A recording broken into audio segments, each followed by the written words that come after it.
be with you. Reading from the Holy Gospel according to Matthew. At that time, Jesus withdrew to the region of Tyre and Sidon. And behold, a Canaanite woman of that district came and called out, "Have pity on me, Lord, Son of David. My daughter is tormented by a demon." But Jesus did not say a word in answer to her. Jesus' disciples came and asked them,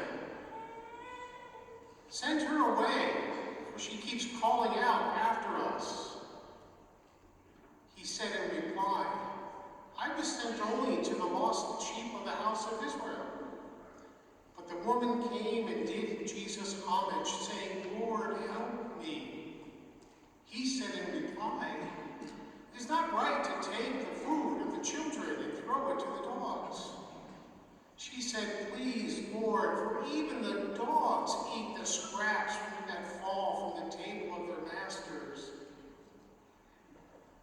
And Jesus said to her in reply, "O woman, great is your faith. Let it be done for you as you wish." And the woman's daughter was healed from that hour. The Gospel of the Lord. Praise to you, Lord Jesus Christ.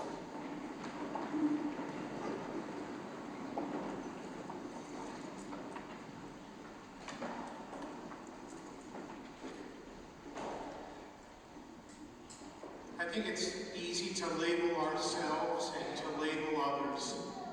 I know I certainly don't have trouble many times doing that. To separate and to form groups among people because of privilege or shared ideas or backgrounds. And while groups and communities of like interests and shared goals may be very good, it's when they become exclusive to the point of neglecting or disrespecting outsiders that it's a problem.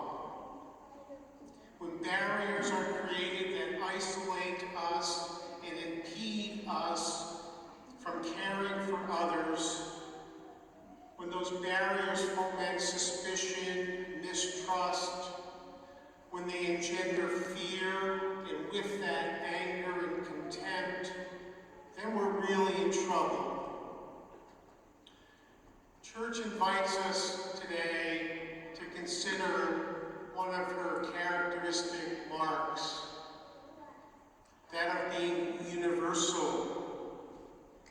The key message for us today is that there is no room in God's kingdom for special interest groups, political parties, social cliques, racism, elitism, ageism, and whatever other isms you can think of.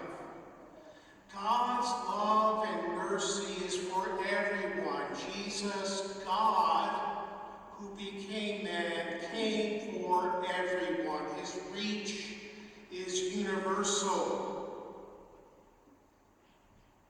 We heard in all of the readings today.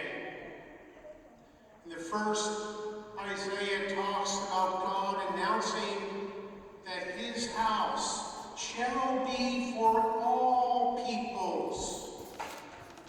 Paul, a Jew, writing to non-Jews, two groups, trying to bridge to the other group, writes that God desires mercy upon all.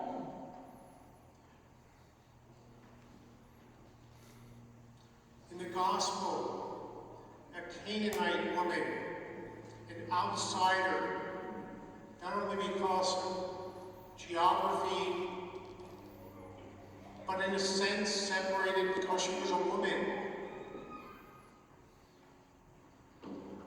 in a male-dominated, if you will, society, an outsider. But she understood Jesus came for everyone, and she asked for mercy, and after a bantering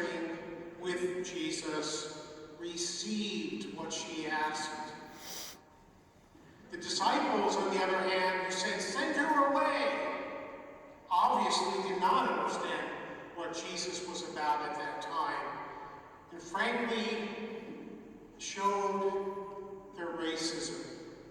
Friends, when it comes to religion and faith, we can think of two broad categories, in neither of which we want to belong. One is the church that looks at members outside of the church in judgmental ways, sees others perhaps of lesser faith practice as somewhat not as good or worthy of God's love, to be sent away. The second is one in which there's a tendency to avoid structure, to avoid rules of faith, sort of more of a freelance approach to faith in one's relationship with God. No organized structure. I know that well because I was part of that for many years. And from that perspective, in that category, the Catholic Church, for example, is seen as an institution which is exclusive, maybe outdated and irrelevant.